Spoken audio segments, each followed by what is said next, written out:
ગઈકાલે પાંડેસરા પોલીસ સ્ટેશનની હદમાં એક પ્રોહિબિશનની કાર્યવાહી કરવામાં આવેલી, જેનો ગુનો રજિસ્ટર નંબર 2673/26 છે, જેમાં પીધેલામાં પકડવામાં આવેલ.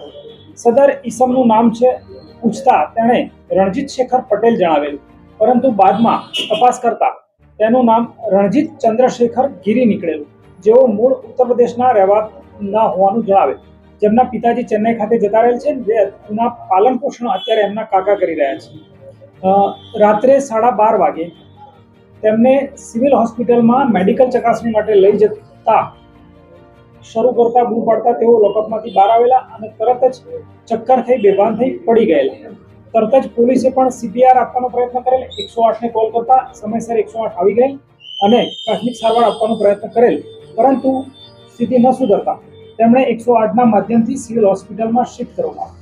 સિવિલ હોસ્પિટલમાં પહોંચતા પ્રાથમિક ચેક કરી ડોક્ટરે જણાવેલ કે સદર ઈસમ મરણ ગયેલ છે, જેના આધારે પાંડેસરા પોલીસ સ્ટેશન ખાતે અકસ્માત મોત નોંધવામાં આવેલ છે અને અકસ્માત મોત નોંધી આગળની તપાસ અમારા દ્વારા ચલાવવામાં આવી રહી છે.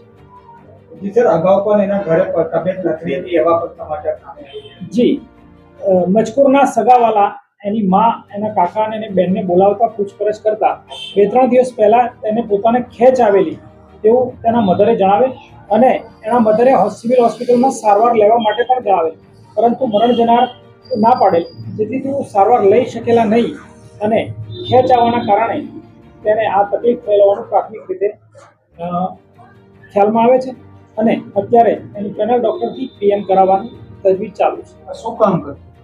પોતે પાણીના ડિલિવરી બોય તરીકે કામ કરતો હતો, RO અને બોટલ. એ હમણાં છેલ્લા અઠવાડિયાથી જ આવ્યો હતો. અગાઉ 1 વર્ષે ગામડે પોતાના વતનમાં જતો રહ્યો હતો અને છેલ્લા 7-8 દિવસે આવીને પાણીનું કામનું ડિસ્ટ્રીબ્યુશન કરાવે. યુપીનો છે કે બિહારનો? યુપીનો છે. કેટલા વાગે એને અટક કરવામાં આવ્યો અને ક્યારે મરણ થયું?